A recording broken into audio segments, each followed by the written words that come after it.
I quite literally can't believe it's almost been 1 year since I attended Vipassana, which is a 10-day silent meditation retreat, which was one of the most challenging yet rewarding things I've ever done.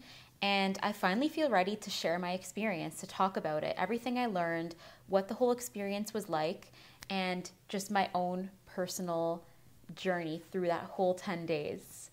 Now, if you have heard of Vipassana before or you haven't heard of it before and you want to know more and you're considering going to something like this, I want to make a disclaimer to take my own personal experience with a grain of salt, as everybody's experience is just so completely different based on where you're at in your life, your intention, and just currently what comes up for you. So without further ado, I'm going to get into my 10-day silent meditation experience, and let's go. So I think the best and first place to start is the why. Why did I decide to embark on a 10-day silent meditation retreat to begin with? Why? Like, some people might actually be asking, like, why on earth would you do that? It doesn't sound like fun to a lot of people, right? Like 10 days in silence in deep meditation sounds like work. It sounds like it could be hard. And these were the things that came up for me when I first heard about Vipassana, was like, why would anyone actually want to do that? Like, what are the benefits? Funny enough, my parents actually went to Vipassana before me, and I never heard of it before they went.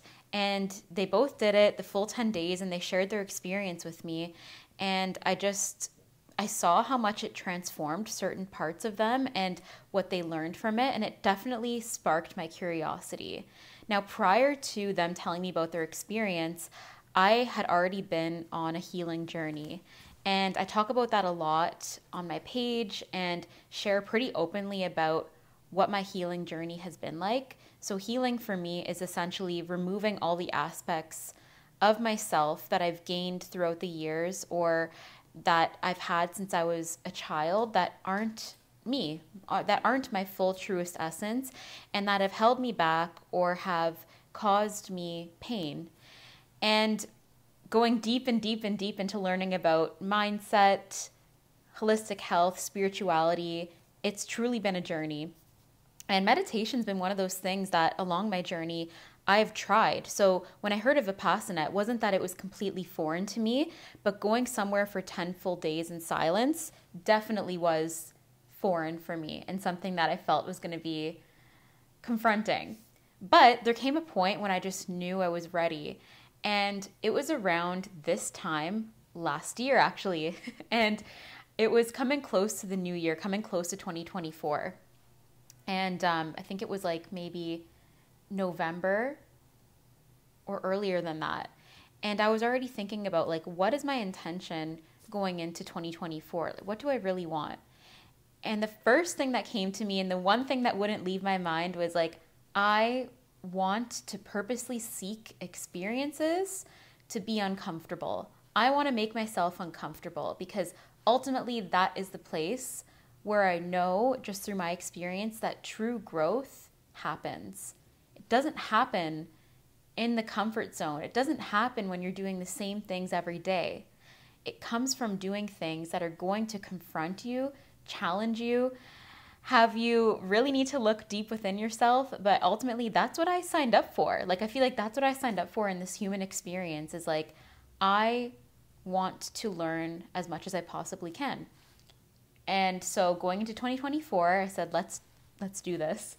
And one thing you should know about Vipassana is that when you are signing up for the course, you do have to make sure that you understand when registration opens up, because things get filled up very quickly. So I don't remember the exact day that I signed up, but I remember looking on their website, which I can link below, and looking at their courses that are coming up soon for registration and when registration opens up.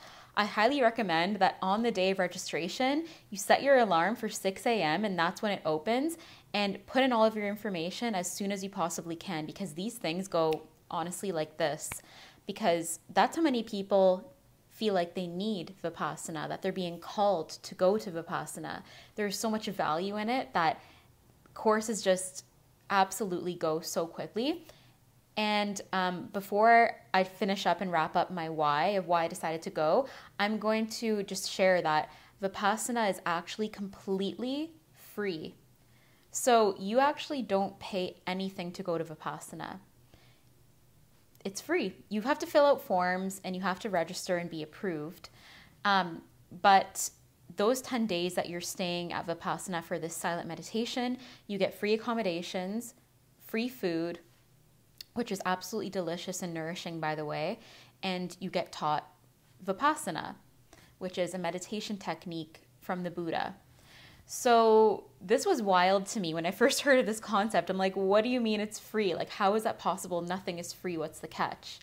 Well, there is no catch. And at the end of your experience, you do get the chance to donate. You can choose to donate. You can choose not to donate, but you donate based on what you feel the value of the experience was for you.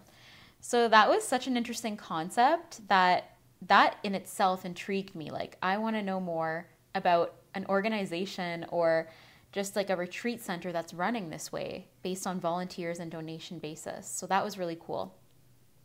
So just to summarize, my why was to be uncomfortable, to seek an experience such as Vipassana, which is a 10-day like silent meditation retreat, no phone, no speaking, and lots of meditation, to see what I'm capable of, to learn more about myself, and ultimately to find some peace. So I ended up signing up for Vipassana and I got accepted. So this meant for me, okay, this is really happening. Like, this is real, and there's still a chance that I can back out, which I was actually second guessing it many times. But I knew that I had my intention and there was a reason why I felt called to do this at this point, and that I needed to challenge myself. And so I was ready to embark on that. 2024 came along, and it was at the end of January that I had my Vipassana 10-day experience.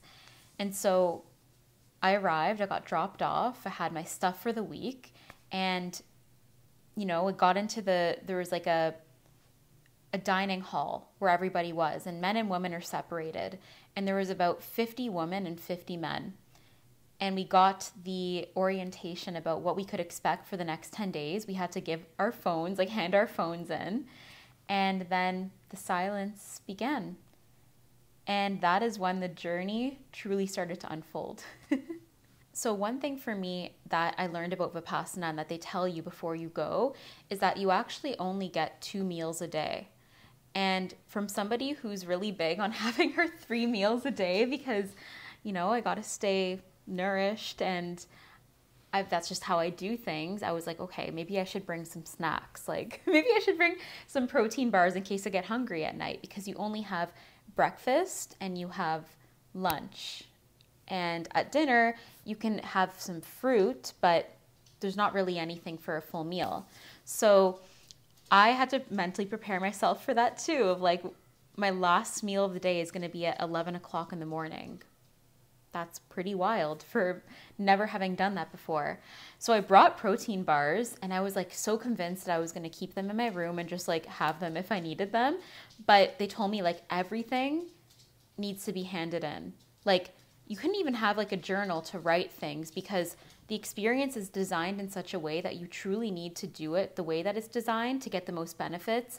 And you're not supposed to use anything as a craving that you usually would do. So I handed in those protein bars, and I'm like, okay, I'm doing this experience like as it was designed. No phone, no food, no snacks, I mean, and just diving right in. And that's literally what it was. So we had our first dinner the day that we got there. They served an amazing vegan, vegetarian like spread. And that's one thing you should know about Vipassana, is that everything that they serve there is vegetarian.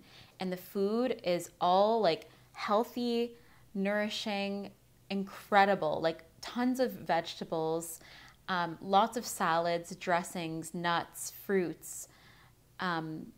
There's even protein-based things, right? Like lots of beans, legumes. Everything was delicious, and I can't complain about the food the entire time. Like, I would actually look forward to the meals every day, because first of all, especially at the beginning, there's not much that you're really looking forward to, because it's really challenging to sit in meditation for so long, for so many days, but you do start to get used to that and you start to understand why it's designed that way.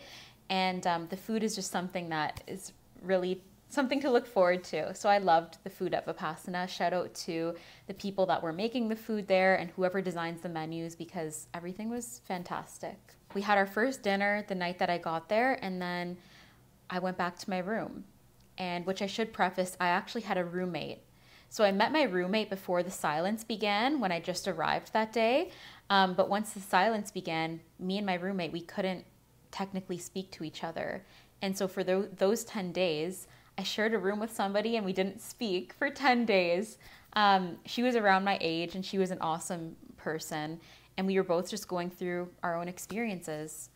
So yeah, went back to my room and they let us know that the next day, the day would begin, the first day of the 10 the alarm would go off. I believe it was at 4 a.m. or 4:30 a.m. Guys, when I say that I'm actually a morning person, like I like getting up early in the morning, but not that early. Like that early is something that was so new for me. So when the alarm went off on my first day at 4 a.m., I was exhausted. But, you know, I rolled out of bed, got my stuff together, and you're supposed to meditate in your room or go to the meditation hall. And throughout this experience, I don't want to give too much away because I think I'm going to keep this more simple in terms of like what I learned. Because if you are looking to go to Vipassana, I think it's important that you go in there with a beginner's mind. And that means like you don't know every single detail about what to expect, because part of the journey is actually allowing it to unfold and learning what's to come along the way. So I'm actually not going to say much about each day and how it's designed and the meditations and what you learned, but I will talk about key things that were a part of my personal experience that were impactful for me in those 10 days. But just know, yes, I will share that you do get up at 4 a.m. or 4:30 a.m. every single morning, and your day goes until about 9 p.m. So it's a long day, but there are breaks in between that. You do get amazing food, and you are taught meditation and meditating in the meditation hall and your room for a majority of the day, quite honestly, learning certain techniques. And it's also surrounded, by the way, the Vipassana that I went to is in the Simcoe area. I'm based in Toronto, and so it's just like an hour and a half out of the city in Simcoe area. And it's absolutely beautiful there. So you do get a chance to walk around in nature as well. So as I mentioned, I'm not going to get into too much of the logistical details of what the Vipassana 10-day meditation retreat is set up as, because I think it's important to go in with beginner's mind. But I'm going to get into now some of the top things that I learned from doing a 10-day silent meditation retreat called Vipassana. So one of the first and top things that I realized, and was just so profound for me to fully get as a real life, as lived, embodied experience at Vipassana, was the Sanskrit term that they use called anicca. And you will hear the meditation teacher, Goenka, shout out to if you've done Vipassana before and you know who Goenka is, he often says anicca, anicca. And anicca, in my like rough interpretation of it, is temporary and changing. Everything is temporary. And we know this logically, right? Nothing lasts forever. Everything does pass. But when you're sitting in meditation for 6 to 7 hours a day and you are experiencing so many thoughts, so many sensations, so many emotions, and a lot of discomfort, but also good moments as well. Lots of relaxation and peacefulness and stillness. You realize that both the good and the bad, the pain and the bliss, the highs and the lows, they truly are just constantly changing and constantly temporary. And why this was big for me was because a lot of my life, I learned along the way to avoid uncomfortable sensations and discomfort. And I wouldn't be able to actually be with sensations in my body that would make me feel discomfort. I would want to escape it and avoid it and run from it. And this creates defilements. This creates shadow aspects of ourselves. And this creates sometimes even more suffering than we actually even know. And so Vipassana taught me that we have the ability to teach ourselves and to be with all of the human experience, even when it's harder than other times, even when there's certain thoughts that you wish you didn't have. You can actually just know and observe them in your mind, in your body, in your spirit, and know that everything's constantly changing and moving through you. And just practicing that for 10 days straight really taught me, as somebody who's dealt with anxiety like majority of my life, just how much clinging to thoughts can truly cause so much suffering. And I did that a lot. So having this experience definitely brought up a lot of anxiety from my past, but it also taught me that it's okay to just be with it, that I'm not going to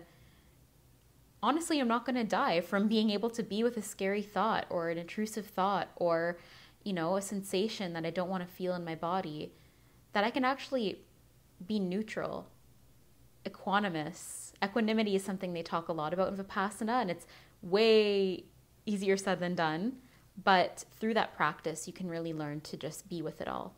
So the second top thing that I learned from Vipassana meditation is, first of all, this is a crazy revelation I had, but when my phone was taken away, I thought that was going to be one of the hardest parts for me. Like, how am I not going to know what's happening in the world, go on social media, be able to talk to family and friends for 10 full days? Like, that's insane. It was insanity to me, and I was scared. But, like, honestly, a couple days into it, I didn't even miss my phone. I didn't miss my phone at all, actually. I had no desire to, like, be seeing what was happening in the world. I missed my family and friends, but I didn't feel this need to, like, have to go on my phone. And it gave me such a good break. And it made me realize that being plugged in all the time isn't healthy. It truly isn't healthy. And it does distract us from so many things inside of ourselves. And for me, one of the big things I realized is that I would constantly avoid discomfort and pain or challenges by, like, scrolling and going on social media, and just like half an hour can go by and I'm like in some level of like a dissociative state because I'm just scrolling and avoiding like the things that my body and my mind and my spirit are trying to communicate with me. And being in those 10 days of silence, I was able to tune in so much more loud and clear to see like what my body is actually trying to tell me. And our bodies are always trying to tell us something. And rather than avoid the discomfort, that's a place to look. It's a place to tune in and see like, what is this trying to tell me? Or to just be with it and allow it to be there and know that that will pass. But yeah, the phone and the technology thing was wild for me. It made me realize how addicted I am to my phone and technology, and that without it for those 10 days, like, it was a true reset. It was wild. And the last and probably the most special thing that I learned from my 10-day meditation retreat at Vipassana was how to profoundly be with myself. As somebody who's dealt with anxiety for as long as I can remember, the thought of being by myself and being with myself was a thought that was incredibly frightening and scary, and something that if you asked me 5 years ago if I would ever do for a 10-day retreat, it would be no, never.